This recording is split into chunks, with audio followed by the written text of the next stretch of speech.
I got the reward for my 40 years of honest service the day my own son-in-law took the mic at my retirement gala. I thought he was going to honor me, but instead he leveled a heinous accusation of human trafficking against me that shook my soul in front of 200 distinguished guests. Security tackled me like a common criminal and handcuffed me on the spot.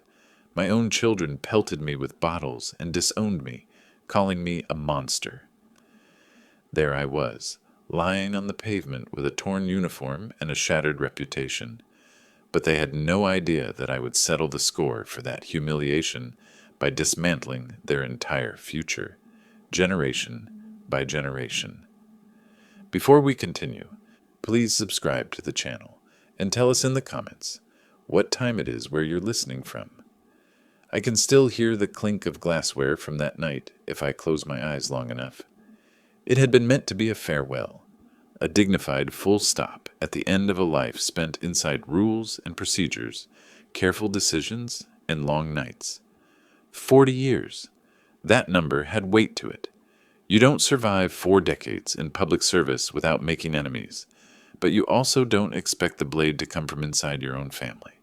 The ballroom had been chosen for its symbolism: high ceilings, white linens, framed photographs of projects I'd overseen lining the walls like a silent resume. Former colleagues shook my hand with rehearsed warmth. Donors smiled with the comfort of men who knew their names, would never be called in the wrong context. My wife's chair was empty. Cancer doesn't care about milestones. My children sat together near the front, stiff, distracted, eyes flicking to their phones more than to me. I told myself it was nerves, the discomfort of ceremony. I didn't know then how practiced their distance already was. When my son-in-law stood up, there was a murmur of approval. He had the look people trust without thinking: tailored suit, calm posture, that carefully neutral face men learn when they want to be taken seriously without revealing anything real. He'd married my eldest daughter 5 years earlier, and from the beginning he'd been polite in the way predators are polite, always listening, always filing things away. I remember smiling at him. I even nodded, encouraging him to speak. He didn't clear his throat. He didn't thank anyone. He didn't hesitate. He said my name, full and clear, and then he said the words that don't belong together unless someone is trying to destroy you. Human trafficking. He said it slowly, like he wanted the syllables to settle into the carpet. He spoke about shell companies, about transport irregularities, about unnamed victims and sealed reports. He didn't show proof. He didn't need to. The room had already turned. People didn't shout at first. They leaned away. Chairs scraped back. Phones appeared. The accusation wasn't just criminal. It was moral annihilation. There is no presumption of innocence when a word like that is spoken aloud, in public. It doesn't ask for a trial. It demands a spectacle. Security moved before I could stand. I felt hands on my shoulders, then my neck. Someone drove a knee into my back, as if I might explode, if left upright. I remember thinking how unnecessary the force was. I was 67 years old. I'd had a hip replaced 2 winters earlier. But force isn't about need, it's about theater. The handcuffs bit into my wrists. Flashbulbs went off. I heard someone yell my name, not in defense but in accusation, as if saying it out loud made it truer. When I turned my head, I saw my children standing, not rushing to me, not asking questions. They were angry, or performing anger. It's hard to tell the difference when betrayal is rehearsed. A bottle shattered near my feet. Liquid soaked into my uniform. Another followed. I saw my youngest son's face twist as he shouted something I couldn't hear over the noise. My daughter, my first child, spat in my direction and said the word monster with a certainty that told me she'd practiced it in private. That was the moment something fundamental broke. Not my reputation, not my career, my understanding of time. I realized this hadn't begun tonight. They dragged me outside. The cold pavement kissed my cheek. Somewhere behind the glass doors, the band stopped playing. A man's life doesn't end with silence. It ends with people talking. The charges didn't stick. Not officially. There was nothing to stick them to. No evidence. No victims. No paper trail. That part came out later, quietly, in offices with closed doors. But exoneration is a whisper. Accusation is a scream. By the time the police removed the cuffs and muttered apologies, my name had already been scraped clean of context. Within hours, my accounts were frozen, pending review. My honorary board positions were suspended until clarity was achieved. Friends I'd known for decades stopped returning calls. A statement from my children appeared online before dawn. They disowned me publicly, condemned my actions, and asked for privacy while they processed the truth. The truth they were processing had been handed to them, packaged and convincing. I spent that first night alone in my house, sitting in the dark, still wearing the same clothes. The uniform lay torn on the floor like a shed skin. Every sound felt amplified. The refrigerator hum, the distant traffic, my own breathing. I didn't cry. That surprised me. Instead, I felt a slow, precise inventory forming in my mind. 40 years teaches you patterns. It teaches you that scandals don't erupt. They're released. That institutions don't panic. They pivot. That people don't betray you in the heat of the moment. They wait until it benefits them. Somewhere between midnight and dawn, I understood that what had happened was not an attack. It was a transfer. My son-in-law had been very busy in the years leading up to that night. He'd asked questions about my work with an interest that now revealed its shape. He'd offered to help with certain charitable foundations. He'd positioned himself as a fixer, a modernizer. He'd introduced my children to the idea that I was old-fashioned, opaque, dangerously private. He hadn't turned them against me with lies alone. He'd given them a future where my absence was profitable. The humiliation was complete. But humiliation has an aftertaste. It lingers. It sharpens. As the sun came up, I realized something else. They believed I was finished. That was the mistake. They assumed a public execution ends a man's usefulness. They forgot that I built my life inside systems designed to hide things, to delay consequences, to reward patience. I didn't reach out to anyone that morning. I didn't issue statements or defend myself online. I did what I'd always done when something collapsed unexpectedly. I sat still and watched who moved where, who gained, who rushed to fill the vacuum. The pattern emerged faster than I expected. By noon, my son-in-law was being praised for his bravery. By evening, he was already being consulted by people who'd once come to me. My children posted photos together, united, resolute, their grief carefully framed.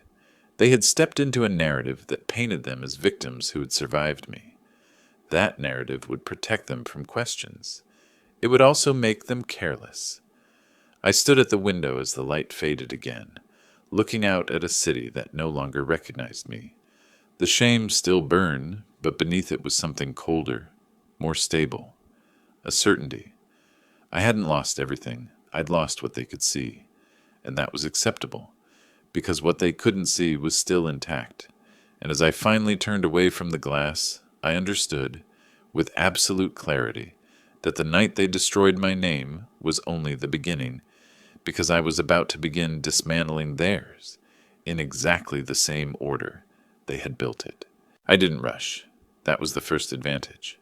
People who think you're finished don't watch for movement. They watch for noise. I made none. For weeks, I let the story harden without resistance. Let commentators speculate. Let former colleagues distance themselves with carefully worded disappointment. Let my children perform grief and moral outrage online. Every post, every interview, every carefully staged photograph was a thread they didn't realize they were handing me. The first thing I rebuilt was access, not to power, access to information. I reached out to two men I hadn't spoken to in years, both retired, both invisible by design. Men who understood favors as long-term instruments, not transactions. I didn't ask them to clear my name. I asked them simple questions. Who had taken my seat on the advisory board? Which foundations my son-in-law had suddenly been invited to consult for? Where my children's financial structures had quietly shifted in the months before the gala. Patterns surfaced quickly once I started looking in the right places. Shell companies don't just appear, they're seeded. Narratives don't spread unless they're fed. My son-in-law hadn't accused me on impulse. He'd prepared an ecosystem where that accusation would survive without proof. He had moved assets. He had positioned himself as a whistleblower before blowing anything. And my children, whether out of fear, greed, or resentment, had aligned themselves with the safer future. I began with silence because silence unnerves liars. I declined interview requests. I ignored legal threats that were designed more for intimidation than action. Behind the scenes, I requested records, old ones, boring ones, meeting minutes, donor ledgers, travel reimbursements, the kind of documents no one worries about until someone reads them slowly. What I found wasn't criminal in the cinematic sense. No secret prisons, no dramatic victims stepping forward. What I found was worse for people like my son-in-law. It was hypocrisy, self-dealing, conflicts of interest stacked so neatly they looked invisible. He had accused me of trafficking while quietly routing consulting fees through overseas nonprofits that existed only on paper. He had positioned himself as a moral corrective, while using my name as a shield during his own expansions. The second thing I rebuilt was patience. Revenge, if done correctly, doesn't feel like anger.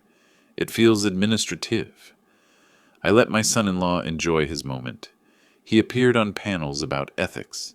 He spoke at conferences about accountability.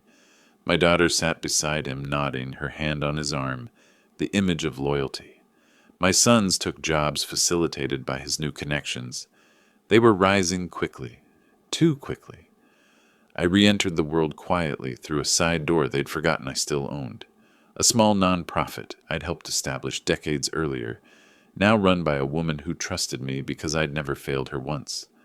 I offered to advise anonymously. No name, no spotlight, just guidance.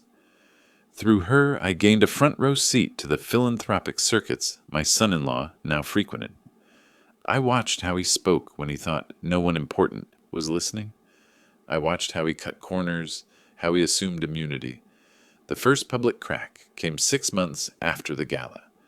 A minor audit discrepancy surfaced at one of the foundations he advised.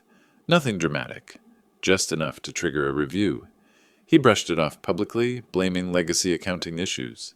My daughter defended him online with rehearsed indignation. I said nothing. Silence, again, did the work. Behind that review was a chain reaction I'd set in motion weeks earlier.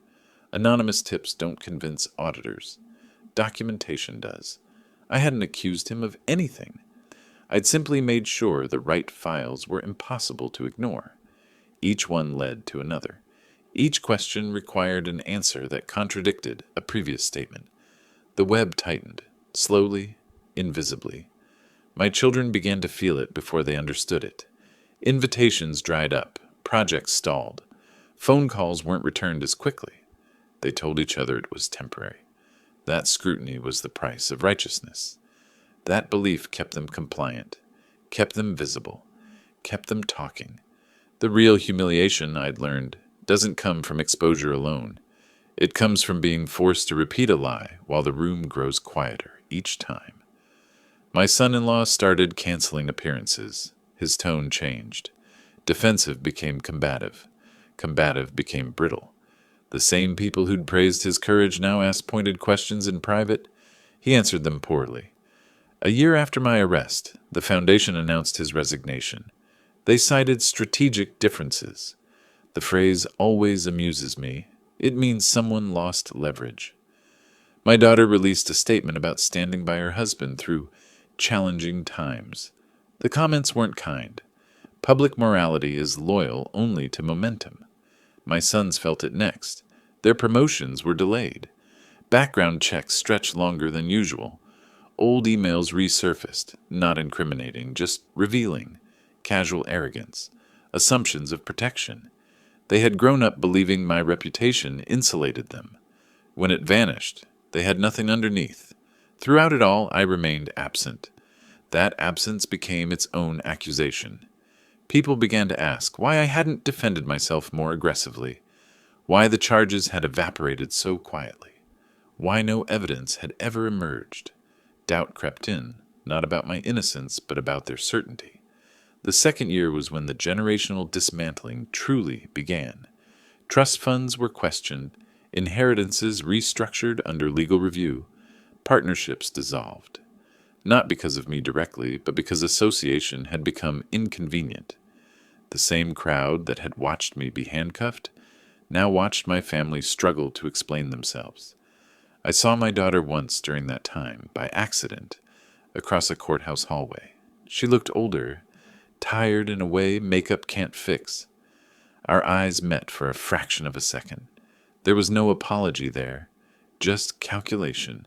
She was still hoping to survive the narrative she'd chosen. By the end of the second year, my son-in-law was under formal investigation, not for the things he'd accused me of, but for the things he'd assumed no one would ever connect. He wasn't arrested. Not yet. That would come later. This was worse. He was questioned, delayed, restricted. The man who'd spoken so confidently into a microphone now answered emails with lawyers copied. My name began to reappear, cautiously in conversations, not as a monster, as a mystery.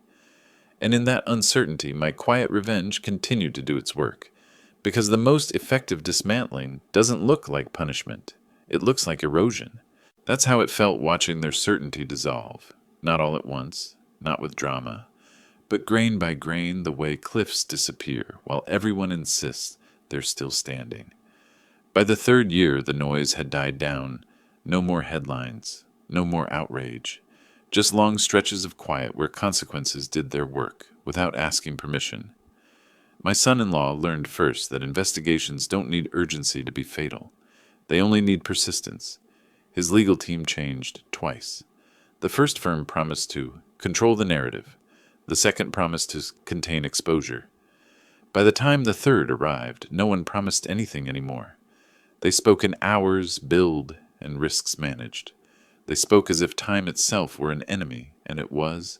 He stopped pretending to be a reformer. The language of virtue abandoned him when it became inconvenient.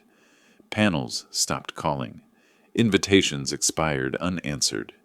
The same donors who had praised his courage now introduced distance with a smile, careful not to appear connected to a man whose name triggered footnotes instead of applause. Reputation doesn't shatter. It thins until it can't support weight. My daughter felt it in subtler ways.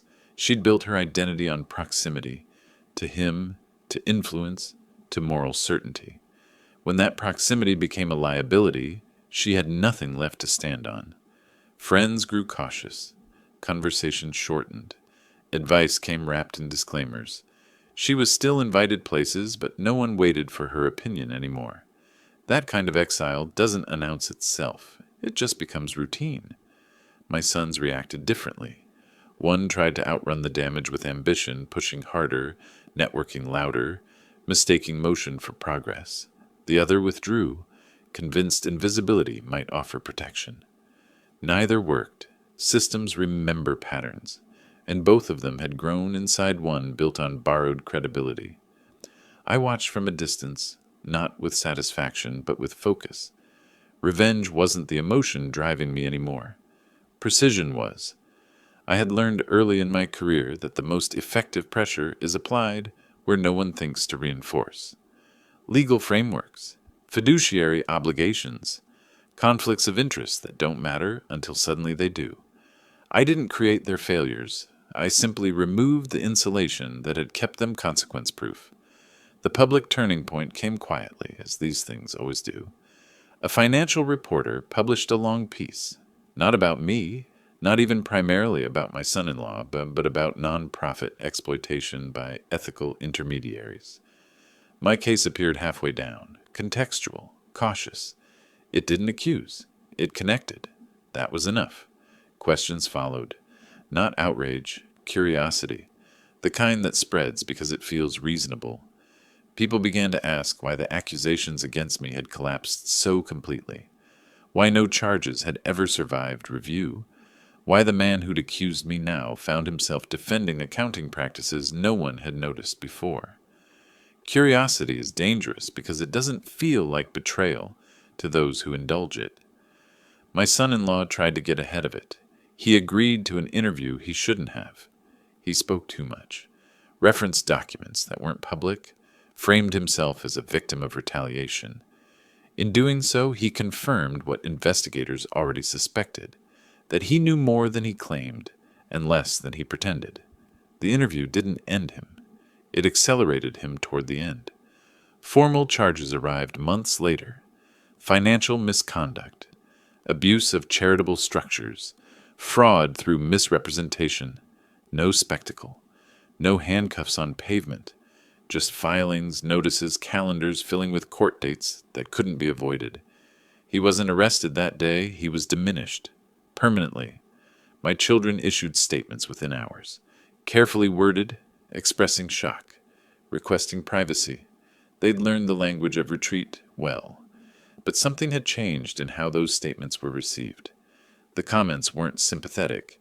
They weren't hostile either. They were tired of certainty, tired of declarations that arrived too late to matter.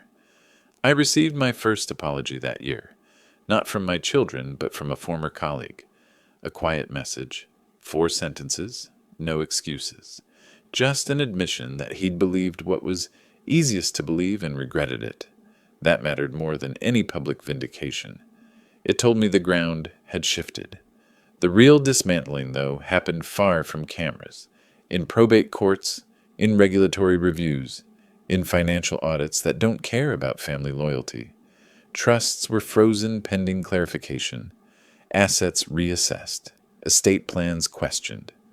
The architecture that had been built to last generations began to show stress fractures. Once scrutiny arrived without my name protecting it. I attended one hearing anonymously, sitting behind a pillar where no one would think to look. My daughter was there, hands clenched, posture rigid, listening as an attorney explained delays she didn't understand. My son-in-law sat beside his counsel, eyes hollow, nodding at words like exposure and risk profile. He didn't look like a villain anymore. He looked like a man who had mistaken confidence for immunity. He never turned around. But I knew he understood by then. Not the full design, just enough to recognize the shape of what was happening. That recognition is its own punishment. Knowing you were outplayed not by force, but by patience. By the time the cases concluded, my name had returned to public record in the only way that matters, without an asterisk. No fanfare, no apology tour. Institutions restored affiliations quietly, as if nothing had happened. Invitations reappeared, cautious at first, then sincere. I declined most of them. I had no desire to return to rooms that had watched me fall so easily. My children drifted out of the light. Careers plateaued, relationships strained under financial uncertainty and unspoken resentment. Their children, my grandchildren, grew up inside a story that no longer made sense. They heard fragments. They noticed contradictions. One day they would ask questions, and when they did, the answers would exist, documented and undeniable. That was the final layer. Not revenge in the way movies imagine it. Not humiliation staged for applause. Just reality, arriving late, stripping away illusions one by one. I live quietly now. Mornings belong to routine, evenings to reflection.